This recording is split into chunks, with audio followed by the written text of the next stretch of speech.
English is all around you. Sometimes you just have to know where to look for. How can I remember new words? Why I can understand written English but I can't speak?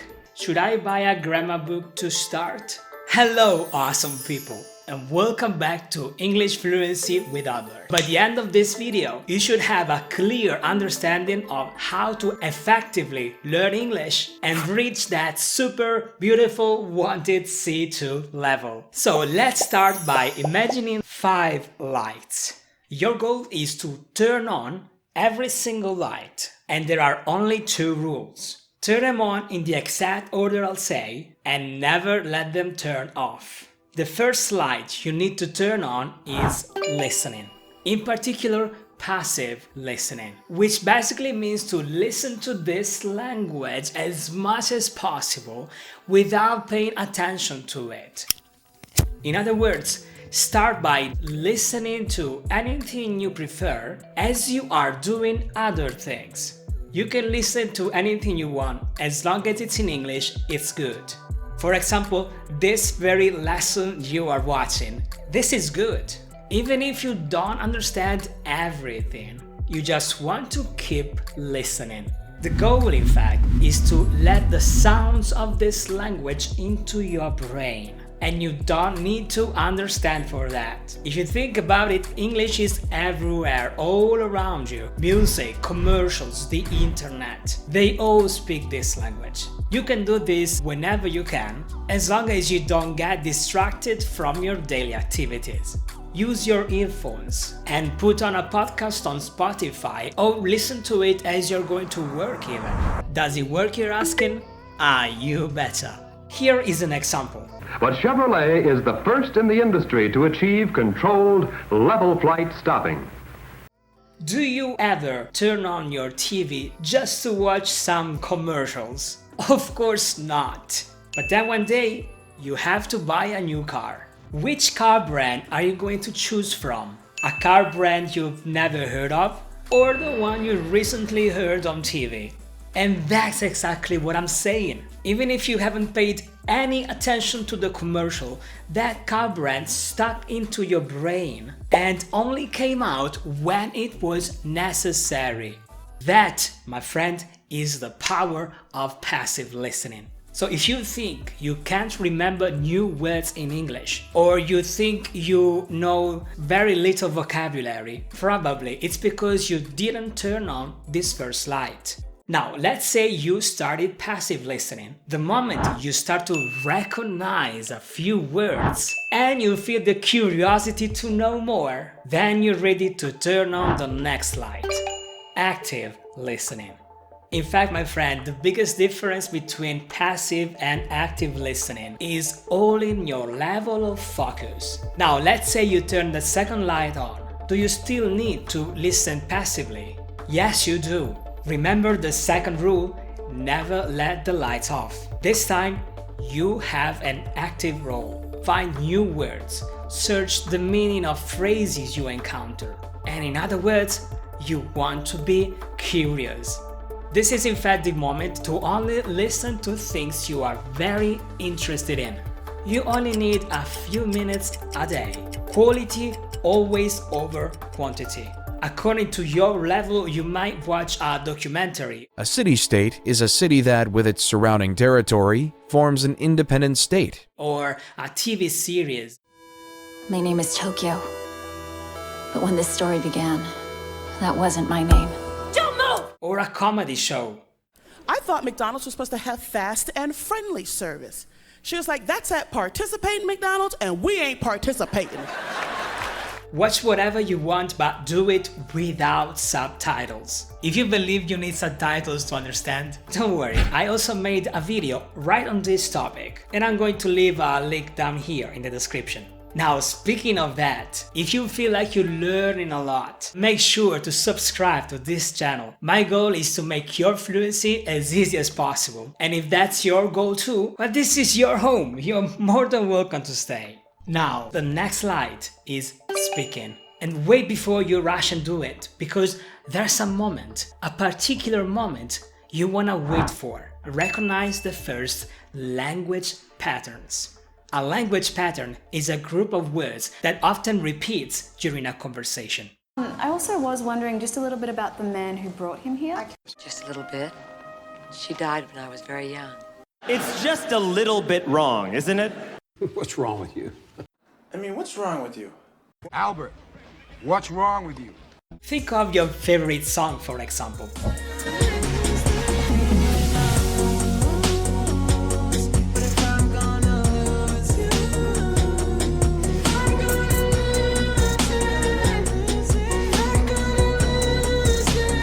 Even if you can't sing, you probably found yourself singing that particular song out loud when no one is around. And I bet that the easiest part of that song to remember was the chorus.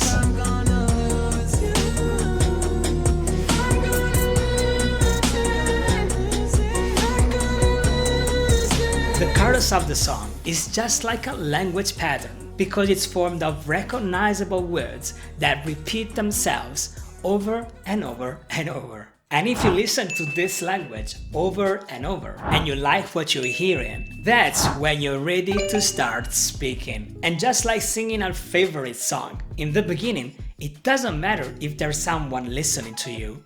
Actually, you want to start by speaking on your own, alone, at home. This way, you'll be able to practice speaking in a relaxed environment, without distractions. In fact, I also made a video just on this topic where I show you many different techniques like how to use shadowing, how to record yourself, and even how to use karaoke nights to your advantage. But then comes the moment when you want to have a real conversation. What if you don't know anybody that speaks English? You can definitely find a person to talk with about your favorite topics using platforms like Facebook, Discord, or even Meetup.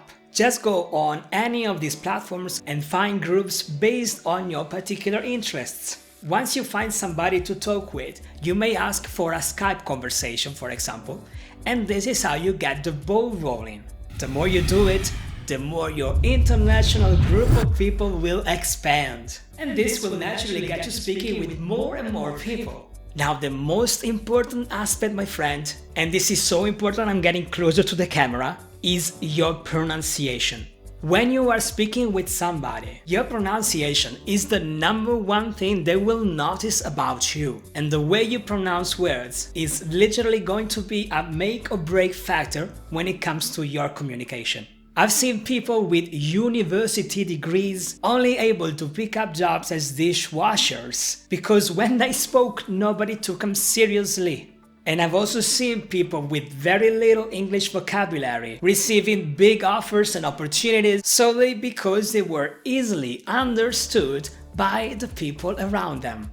Your pronunciation is like your business card because that's who you are for them. Remember, they don't know you yet. They don't know how good or talented you are unless you're able to tell them. So this stage is the right moment to take care of your pronunciation. Even if you only know 4 words, if you come across as natural and confident, those words will serve you better than knowing the whole English dictionary. So if you think you understand English but have some difficulties with speaking, it's probably because either you haven't listened enough to this language or you haven't trained your pronunciation enough. Hey, by the way, did you notice that I haven't even mentioned grammar yet? That's true. Yes, I will, don't worry.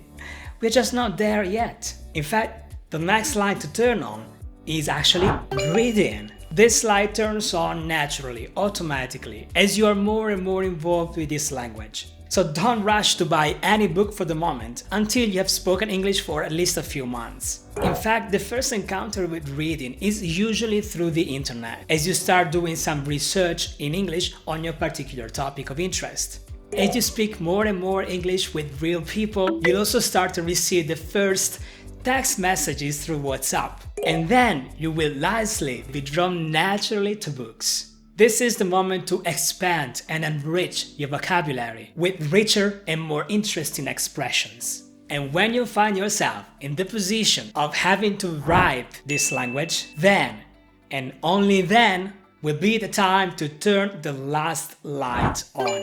Writing and grammar. This is finally the moment to pick up a pen and a grammar book. Because, my friend, as soon as you start writing, you also realized how much you didn't know about this language. But that's okay, nobody's perfect, my friend. So when you reach this level, you can finally buy your copy of Grammar News and start diving deep into it. Now, there's a good chance you actually started learning English from this point. But can you see now how useless this is? This is why when I decided to start this channel, I made sure to include only topics that would light up your first 3 lights. And you'll find every video in this channel for you available to watch. I understand anyway that sometimes life gets in the way and you have to start writing English before you even get the chance to understand how this language works. But now you have a direction and you know the whole process.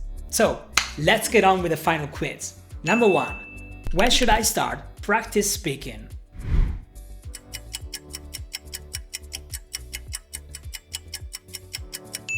And the answer was after you start recognizing the first language patterns. Alright, well done if you guessed this. Number 2. Why I can understand English but I can't speak it.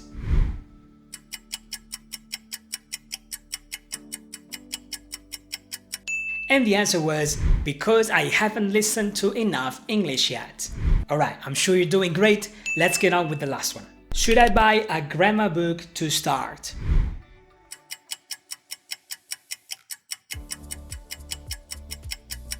And the answer, of course, is absolutely not. You're gonna buy a grammar book only when you have already turned on the first 4 lights. Alright, it's in fact time to start turning on the first 2 lights. This video will show you exactly what to watch according to your level of confidence. So, see you in there. Cheers!